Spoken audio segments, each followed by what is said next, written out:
I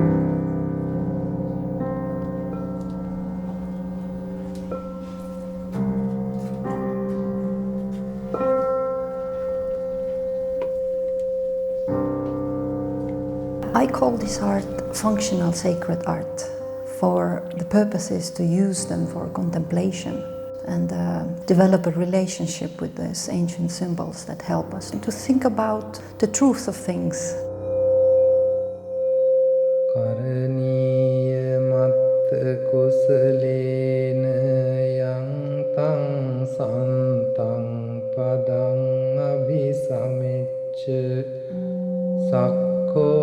Ujuca sujuca suvaco jassa mudu anatimani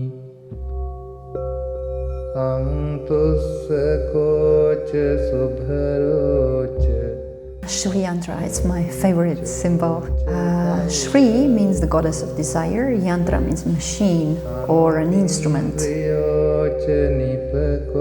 And often it's done by priests for bringing abundance and a good name.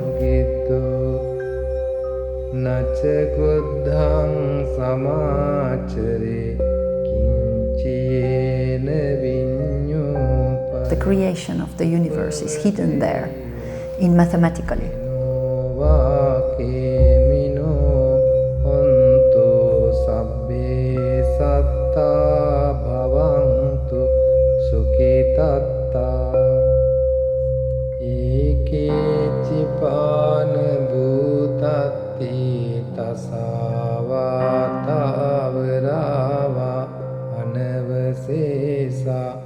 Dighavai mahantava majjima rasakaya